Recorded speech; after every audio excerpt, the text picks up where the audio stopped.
Premier League game week 2. Let's talk about it. We've decided to do longer format videos to discuss these points because a lot of the time we're condensing our information to like a minute and a half. Yeah, on Reels and TikTok, and we just want to speak about it a little bit more. A lot to say. Maybe it will be good, maybe it won't be, but we're going to try to do this. Maybe good, maybe not good, but we're going to try this weekly, so let's see how it goes. To start, let's go with Arsenal versus Crystal Palace, the last game of the game week. And I gotta say, you can look at it in two ways. Firstly, if you look at Arsenal's performance before the red card, which we'll get to, they continue like that, I don't know if they'll be title contenders because it wasn't the most convincing performance. But at the same time, even with 10 men after a very controversial red card, they were still able to grind out a result and get 3 points away from home. And that is a sign of champions. I thought that Arsenal were going to win 3-1. Like, I didn't think it would just be a 1-goal difference. So sorry, and I predicted a draw and you guys thought I was crazy. You like, how could you say 1-1? And it could have almost been a draw. I mean, Palace should have gotten a penalty. That would have made it 1-1 and I would have been right. And I'm not actually that crazy. But also their performance, like, I don't know if I maybe underestimated Crystal Palace a bit because I was quite impressed with their performances.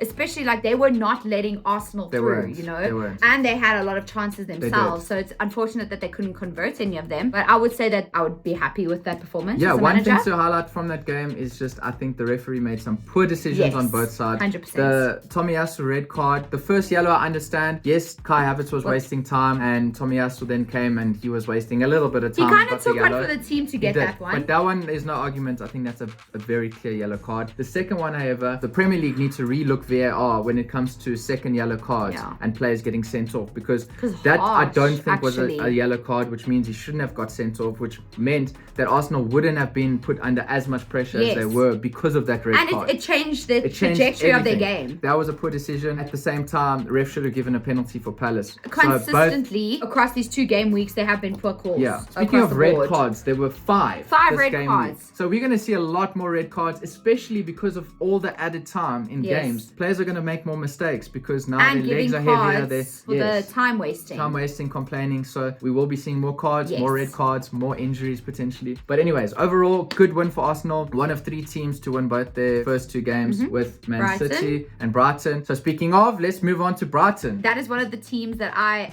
cannot hate Brighton. I actually want them to do well. And I'm enjoying the quality of football that they're putting out there. I think they have wonderful players. Yeah. In my fantasy, I think I have 3 Brighton players, for example. So, we got to check. 2 games, 8 goals. Yes, it wasn't against the most impressive teams, but still. But they're producing quality. And the goals that they scored were beautiful. Matoma, our goal of the game week. Great solo goal. Not many players can do that, and we're just really glad that he put it in the back of the net. I don't know why I don't have him in my fantasy. See, I have him. So when I saw that happen, I was like, yes. Yeah, that was a good game. Moving on to Man City. We versus can Newcastle. Chat about them a little bit. I was super nervous going into that game because obviously Newcastle had beaten Villa 5-1 the week before that. And I was really impressed with Newcastle's performance. I think they did a great job at holding City off and also like cutting off the supply to Haaland.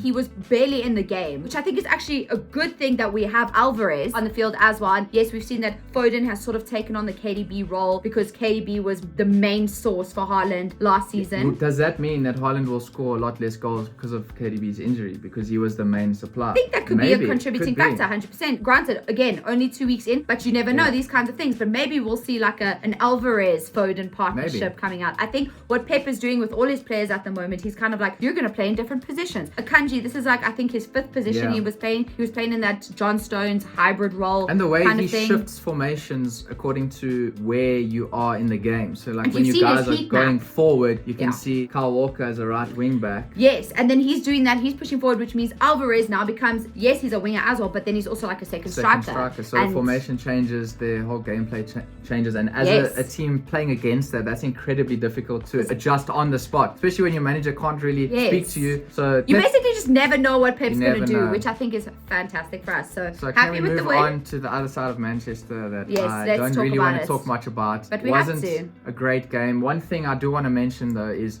out of all the teams, United have been the team to have created the 3rd most amount of chances. They just can't convert. They just cannot convert. We need to have Højlund in. I mentioned this on our short form content. Højlund has to come back in as soon as possible. Rashford is not an out-and-out striker number 9. He needs to be on the wing. Yeah. So there's a lot of changes that have to happen. But at least we can say we are creating chances. So there is room for improvement. I think there's so long as we can put it away, you know. Everyone expects a lot more from Man United because they're Man United. They get the most most scrutiny from the but they're pundits, held to a very high standard. Very high standard. Because they're Man United. I think it comes with the name, it comes with the club, so they should be doing better. Let's also just give credit to Spurs though. Yes. They had a really good game, and The for me, keeper- the goalkeeper Vicario, I don't know if I'm pronouncing it What right. a great signing. Great signing, great saves. He kept Spurs in that game and frustrated United with his saves. So Yeah. they are looking a dangerous side. We don't know where they're going to end up. They kind of like that, like in a lucky packet. You just don't know Yeah, what you're going to don't get know with what to them. expect. I was like, oh, Kane's leaving. I think a lot of people were like, well, that team's just going to, crumble. Thank you. That is the exact word I was looking for. But that doesn't seem to be the case, which is really positive for them. So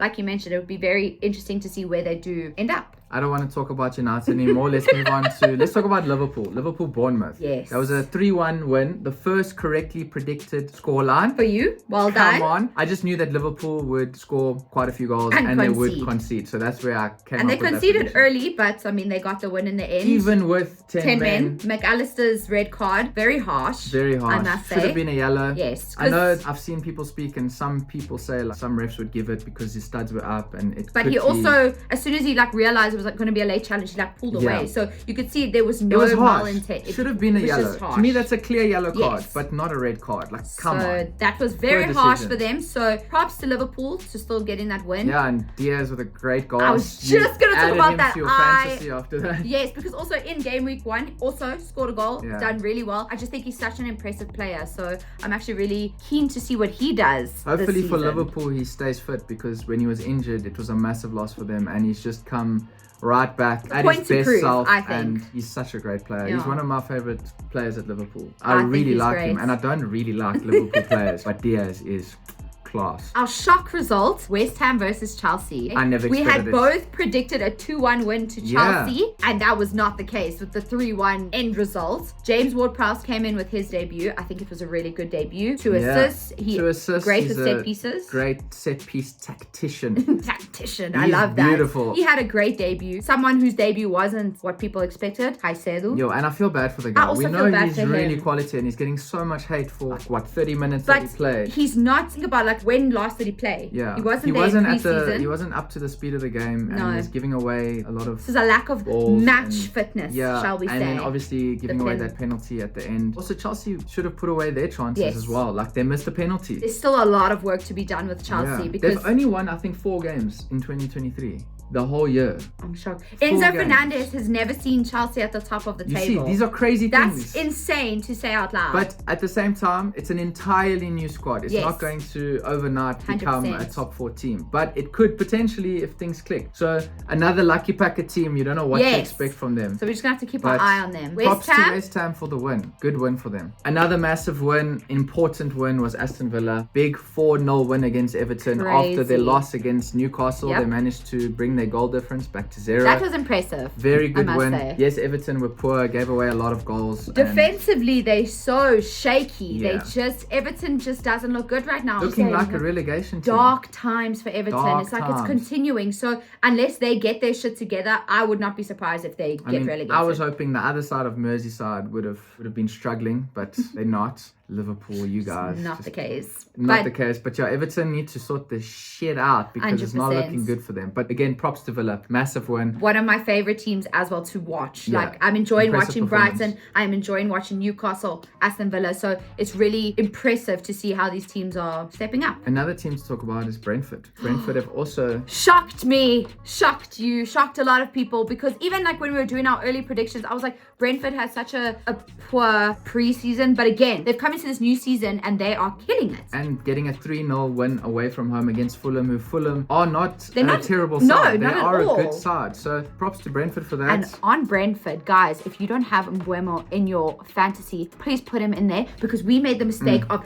taking him out. You know, you get those little exclamation points above the players. They can scare you. FPL, you did us dirty. So dirty. We took him out and then he goes and plays and scores, and then we forgot to put him in for for game week 2. And So now maybe he goes and that's on scores us. another 2. That's on us. But seriously. But he's in my team now. Best believe that. And finally, the first game of the game We've week. sort of worked backwards, Working backwards, which was Forest versus Sheffield. Forest starting and ending the game perfectly with an early goal and a late 89th minute winner from Wood. And great goal. It was a great goal. And honestly, another great goal was actually from Sheffield. They got their debut goal in the Premier League. Gustavo Hammer, his goal, that was a very good goal. Okay, Unlucky not to get away with the points. Yeah, but shame. But good you know what? Forest. Let's see what Sheffield do, you know? Yeah. So our shock result of the weekend had to be West Ham. Versus our Chelsea, goal of the 100%. weekend has to be Matoma. For us, Solo yeah. run. This is ours. Like, I mean, There were a lot of Diaz's great goal goals, was also one to highlight. 100%. Alvarez, great goal. Most impressive performance, we think Brighton. We have I to put them on think top of the so. table. 2 wins, 8 goals. I'm very and keen to see how they are going to be against teams that you would normally see like in the top half of the table or like quite that's- high up. that's Like in the the top real 6. challenge That for will be them. the real challenge, which we actually saw with Newcastle against City. Because obviously Newcastle got that 5-1 win against Aston Villa. Then they played City and it was 1-0. So they still had a good game. So it's just as we go along, it's going to be so interesting to see how these teams that are shining, if they're going to continue to do that. Because then there's going to be a problem. Then it's impossible to predict who's going to end up on 100%. top. Great game week. A lot of controversy, of course. I think there's going to be controversy every Throughout, week. 100%. But let us I know can see your that. thoughts on all the games. Which ones stood out for you? Which calls stood out for you? We want to do this hopefully every single game week. Yeah, we're going to try to do this like a little summary, talk about it, and then also as well as our predictions so we can delve a bit deeper into why we're predicting certain results and stuff like that. So keep an eye out. We've got some more content coming for you. If you haven't already, hit that subscribe button. And at the same time, we've spoken about FPL quite a bit. Here's our code. Don't forget to join You guys the Manchester are Derby. putting us to shame. I know we're not doing very well, but it's only been 2 games, so we can still catch up. But if you want to join and potentially beat us or lose, here's the link. Well, the code. Join and we'll see you there. Stay tuned for more content, guys.